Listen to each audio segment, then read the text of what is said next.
The British government is talking tough. Since the war began in Ukraine, it's imposed strong sanctions on Russia, as well as individuals with Kremlin connections. Oligarchs in London will have nowhere to hide.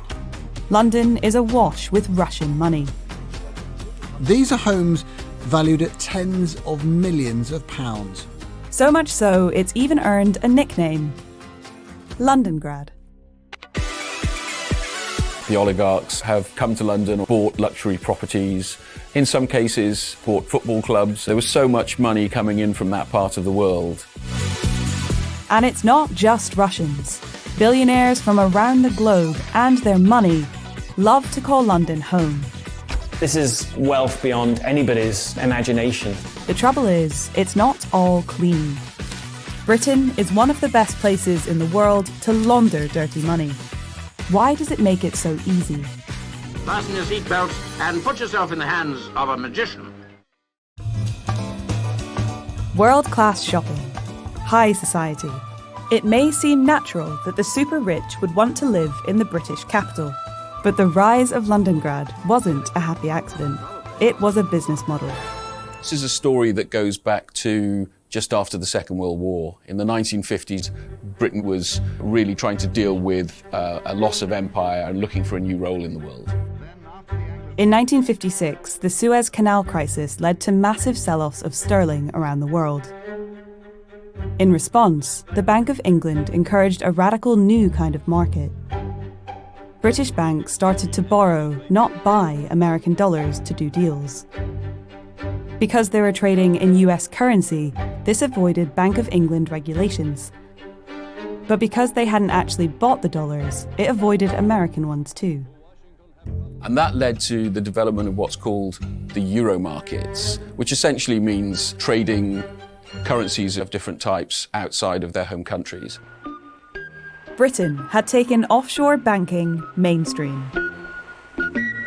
The development of offshore banking was a big turning point because banks generally don't like regulation. And what offshore allowed you to do, essentially, was to use jurisdictions that had lighter regulation and just allowed more freedom when it came to moving capital around the world and storing it.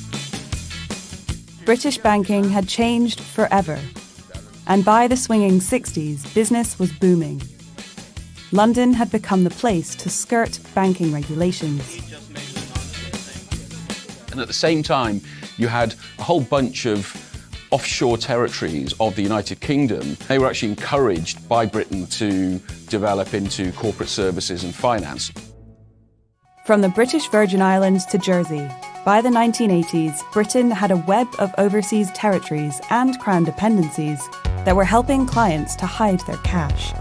And no one seemed to mind where the money was coming from. Grand Cayman's modern claim to fame is as an offshore tax and banking haven. Then, in 1991, the game really changed. When the USSR fell, ex-Soviet nationalized industries were sold off at a fraction of their true value. A few canny businessmen got very rich very quickly. Britain saw an opportunity.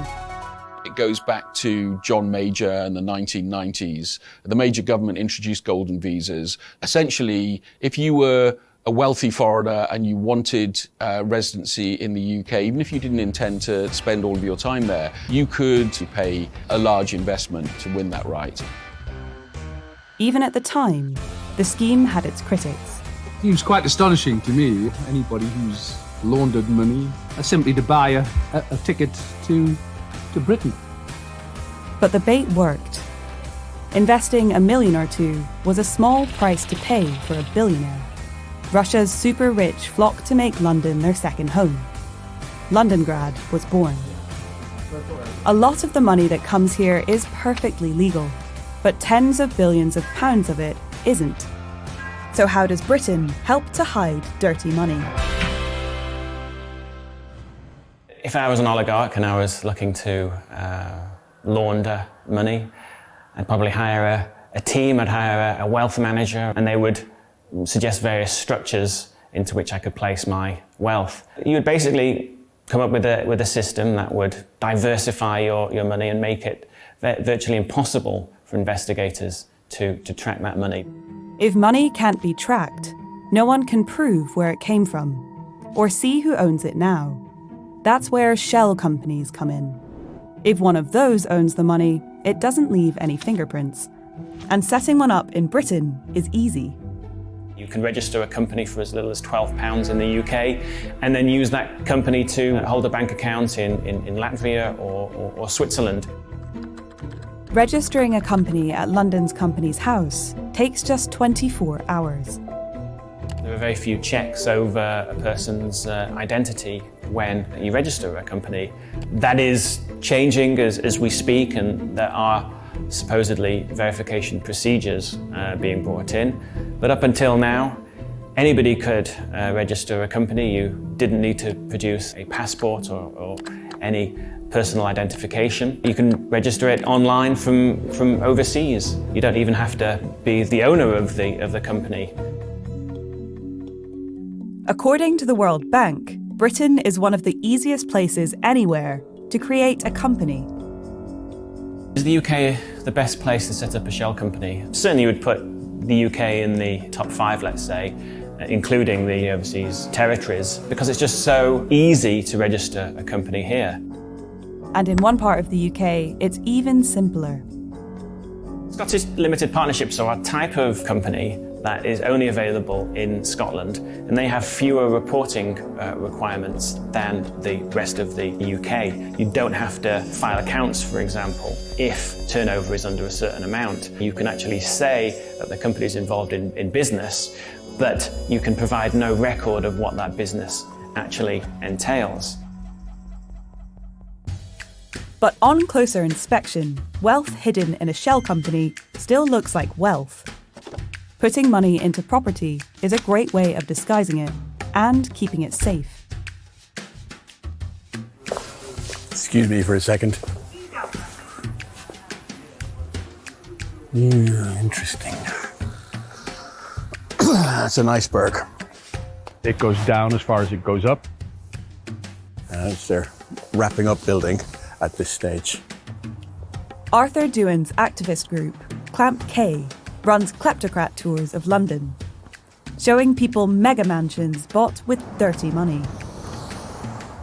Number 14 Walton Street, which is over here just behind these olive trees, was the subject of the first unexplained wealth order that was brought to court by the NCA. It's completely unfair that the ordinary British citizen, voter, taxpayer has to compete for a British house with this foreign stolen money. We know there are thousands of properties in this part of London that are owned through these kind of shell companies. Here's how that can work. A house can be bought through an offshore bank account. That bank account can be in the name of an offshore shell company. That shell company could be owned by a trust somewhere else. Suddenly, the house with all that money in doesn't look like anything at all. It's a great trick for hiding dirty money. Russians who have been accused of corruption or of having links to the Kremlin have bought at least £1.5 billion worth of property in Britain, and they're not the only kleptocrats in town. At the same time, real estate prices in the capital have risen to eye-watering levels. Prices are actually rising. They're being pushed up by wealthy buyers active in the market. It all means increased inequality. And a lot of these houses aren't even lived in. An estimated £41 billion worth of property stands empty in London alone. That's more than the total value of all property in Liverpool. This is in a city with a housing crisis. But owning an empty house isn't illegal, which makes seeing when it involves dirty money very hard. It's a challenge that Britain is finding tough to take on. The UK talks a good game. The one thing that's lacking at the moment is sufficient backing for the police, for the National Crime Agency, and for other agencies that look into this. Italy, the US, some other European countries tend to invest a bit more on a sort of, pound by pound basis, so to speak, in anti-corruption efforts. the British government spends just under £1 billion a year tackling financial crime. Money laundering costs the economy over 100 times that. But weak enforcement isn't the only reason the UK has become a magnet for dirty cash. It also has a name for cleaning reputations as well as money. For someone who's been involved in money laundering or deals involving tainted cash, reputation laundering is useful in one particular way, and that is to stymie investigation by, for instance, journalists or NGOs. We've seen oligarchs and other foreigners doing this in the UK. If an investigative journalist is looking into you, you can strike back. A number of public relations and law firms have come to specialise in helping wealthy foreigners to, in some cases, appear more saintly than they might be in reality. But since Russia's invasion of Ukraine, the charm offensive has stalled. The British government has promised to clamp down on money laundering and has sanctioned individual oligarchs. How will Britain cope without their money? Actually, not so badly.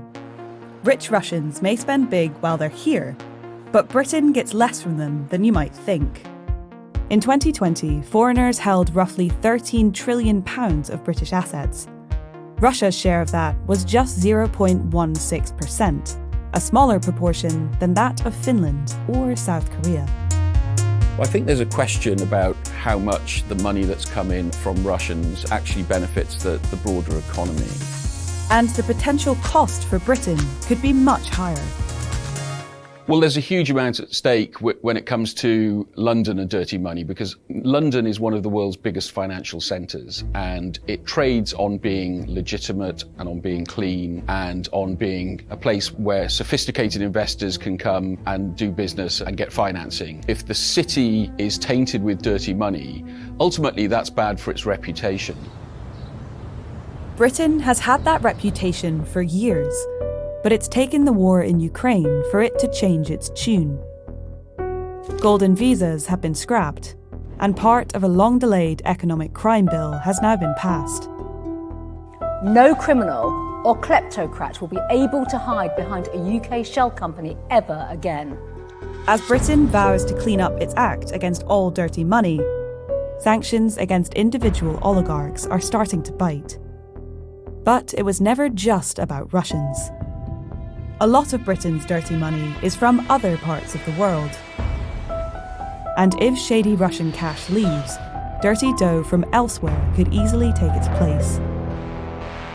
Will Britain be as keen on tightening up on dirty money when it's not Russians behind it? The UK government needs to show that there is political will there to go after these oligarchs, not just Russian, there are plenty of oligarchs across the world, and we've just simply not seen that over the last 20 years. In fact, we've actively encouraged that money to these shores, and that needs to change if we're to have any effect at all.